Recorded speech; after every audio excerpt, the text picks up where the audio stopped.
नमस्कार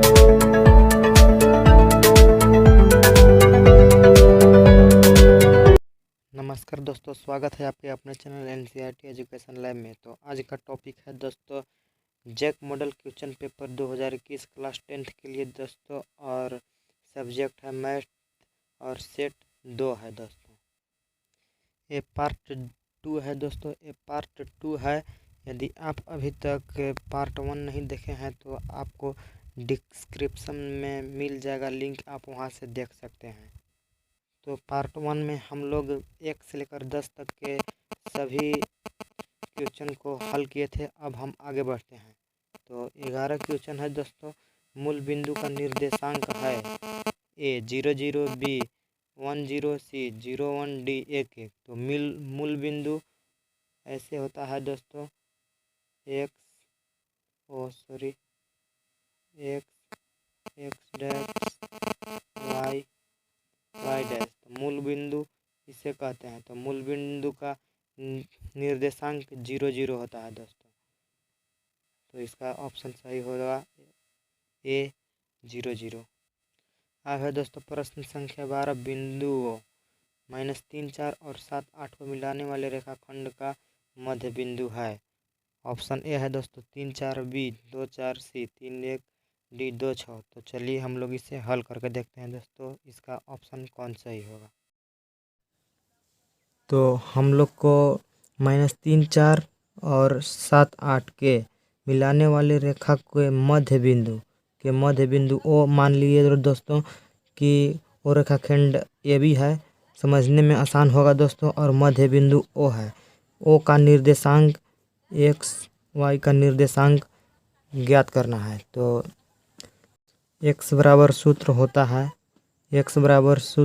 है m1 x2 plus m2 x1 बटा m1 प्लस m2। तो अब बात यह रहा दोस्तों कि m1 और m2 का वैल्यू कहाँ है। तो m1 और m2 का वैल्यू, m1 ए से ओ को m1 कहते हैं, तो m1 और m2 m2 हो गया दोस्तों, ओ बी m2 और ए ओ m1।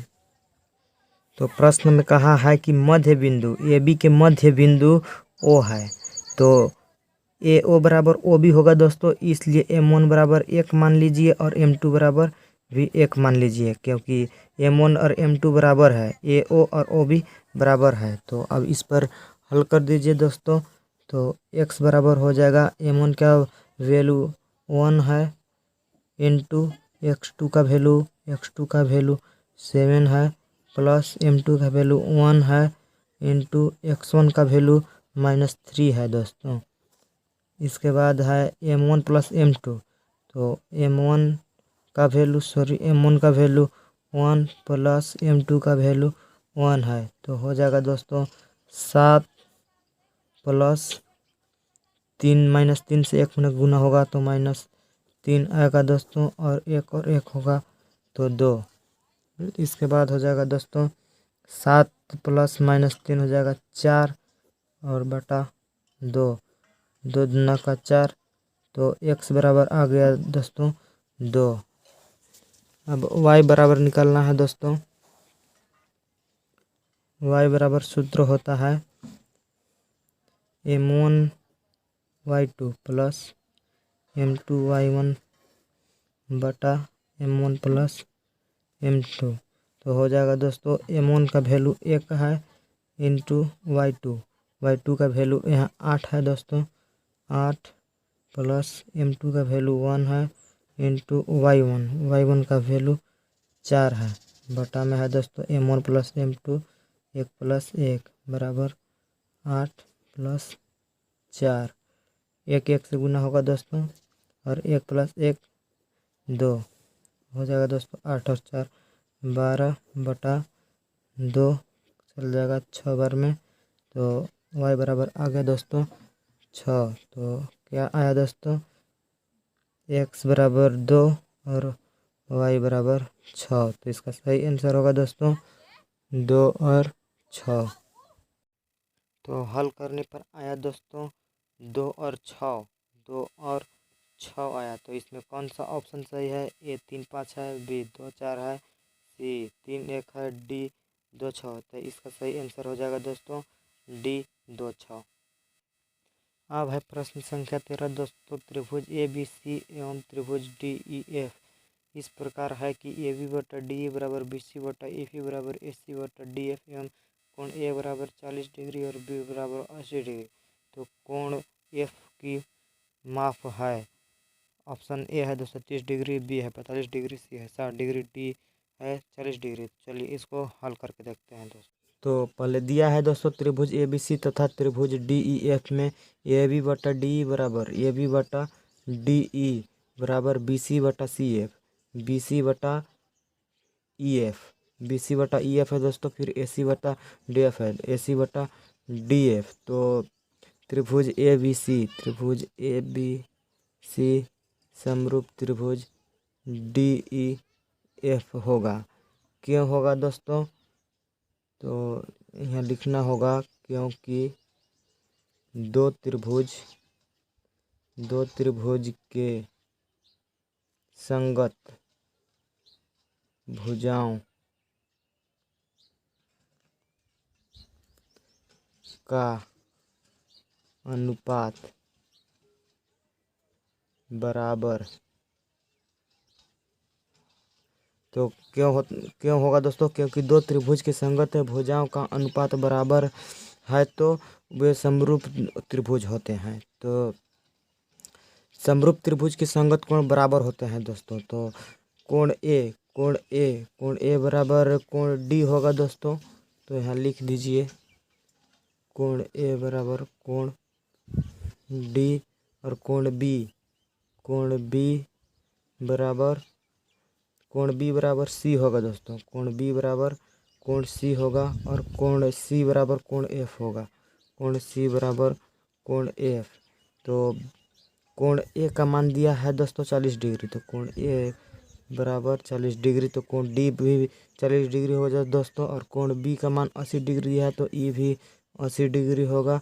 और कोण सी का मान नहीं दिया है, एफ निकालना है। तो त्रिभुज का तीनों कोणों का योग होता है 180 डिग्री दोस्तों। तो कोण डी प्लस कोण ई प्लस कोण एफ बराबर होता है 180 डिग्री। तो हमको ज्ञात करना है कोण एफ बराबर होगा दोस्तों कोण 180 डिग्री माइनस कोण डी प्लस कोण ई। तो कोण एफ बराबर हो जाएगा दोस्तों 180 डिग्री। 180 डिग्री माइनस कोण डी का वैल्यू कितना है दोस्तों? कोण डी का वैल्यू है 80 और कोण ई का वैल्यू कोण ई का वैल्यू है दोस्तों 80 डिग्री है दोस्तों। तो कोण एफ बराबर हो जाएगा 180 डिग्री माइनस 0 0 8 4 12 120 डिग्री। तो कोण एफ बराबर आ जाएगा दोस्तों 60 डिग्री। तो हल करने पर आया दोस्तों 60 डिग्री। तो इसमें 60 डिग्री ऑप्शन नंबर सी है, इसलिए इसका हो जाएगा ऑप्शन सी 60 डिग्री आंसर सही दोस्तों। अब है प्रश्न संख्या 14 दोस्तों। समद्विबाहु समकोण त्रिभुज ए बी सी का कोण बी समकोण है। यदि बी सी बराबर 4 सेंटीमीटर तो ए सी का मान होगा। मान ज्ञात करना है ए सी का दोस्तों। तो ऑप्शन दिया है दोस्तों ए 5√3 सेंटीमीटर, बी 4√2 सेंटीमीटर, सी 6 सेंटीमीटर, डी 16 सेंटीमीटर।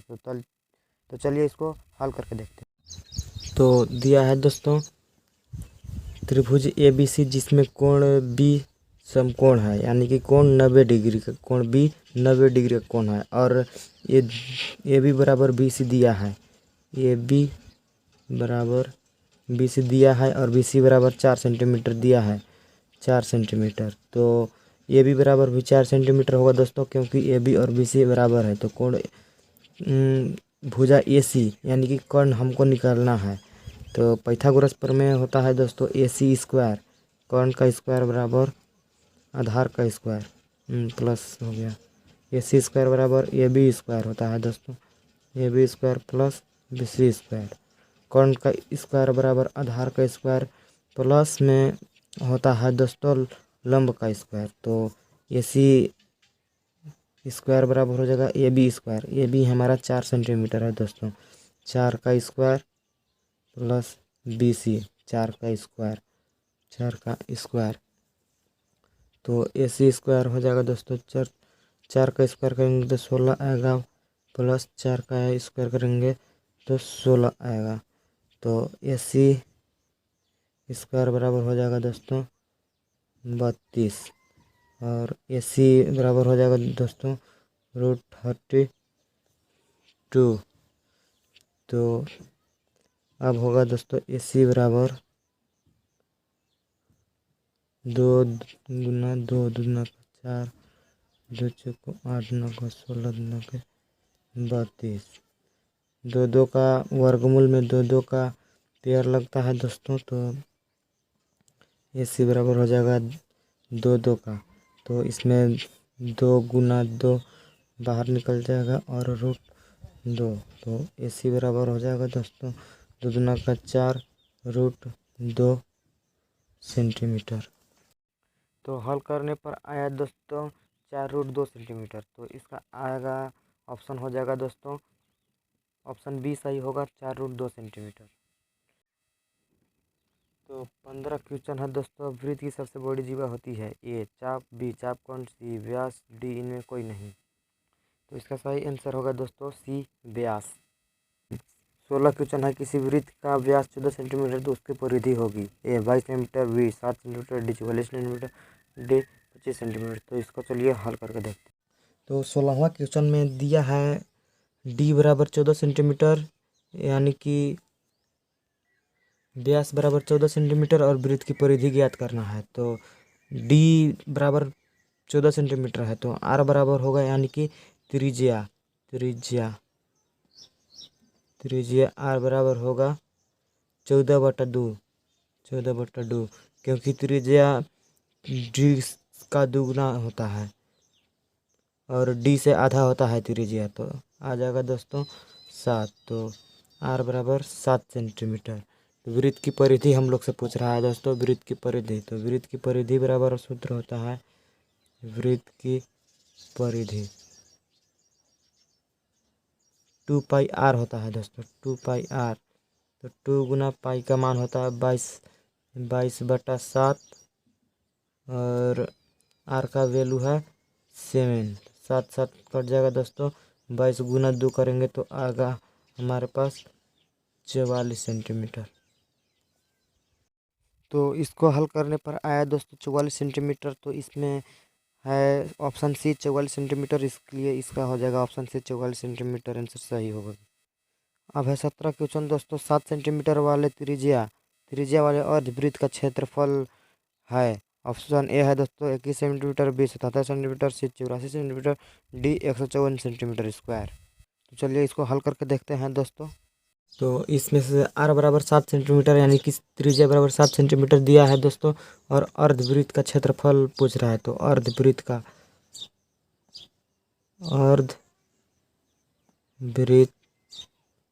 का क्षेत्रफल बराबर सूत्र होता है दोस्तों 1/2 πr²।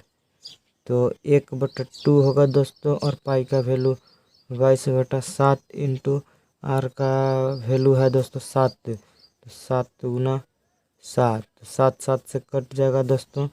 तो हो जाएगा 7 9 के 14 और 7 9 के 14 15/2, और इसको इससे भाग देंगे दोस्तों तो हो जाएगा 7 9 के 14 और 7 9 के 14 आ जाएगा दोस्तों 77 सेंटीमीटर स्क्वायर। तो हल करने के बाद आया दोस्तों 77 सेंटीमीटर। तो इसमें सही आंसर है दोस्तों ऑप्शन बी 77 सेंटीमीटर स्क्वायर। अब है दोस्तों क्वेश्चन नंबर 18। क्वेश्चन 18 है दोस्तों, यदि 7 सेंटीमीटर त्रिज्या वाले वृत्त का लघु वृत्तखंड का क्षेत्रफल 14 सेंटीमीटर स्क्वायर है, तो दीर्घ वृत्तखंड का क्षेत्रफल होगा। तो इसका ऑप्शन है दोस्तों 140 सेंटीमीटर को स्क्वायर, बी 150 सेंटीमीटर को स्क्वायर, सी 125 centimetre square, D 200 centimetre square. तो चलिए इसको हल करके देखते हैं। 18 क्वेश्चन में दिया है दोस्तों आर बराबर 60 सेंटीमीटर, यानी कि त्रिज्या बराबर 60 सेंटीमीटर दिया है, और लघु वृत्त का क्षेत्रफल 14 सेंटीमीटर स्क्वायर दिया है दोस्तों। दीर्घ लघु वृत्त का क्षेत्रफल ज्ञात करना है। तो वृत्त का क्षेत्रफल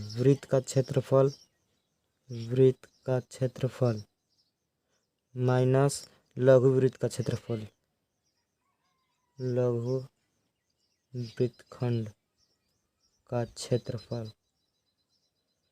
वृत्त का क्षेत्रफल में से लघु वृत्तखंड का क्षेत्रफल हम लोग हटाएंगे तो दीर्घ वृत्तखंड का क्षेत्रफल आ जाएगा दोस्तों। तो वृत्त का क्षेत्रफल होता है पाई आर स्क्वायर माइनस लघु वृत्त का क्षेत्रफल कितना है 14 सेंटीमीटर स्क्वायर।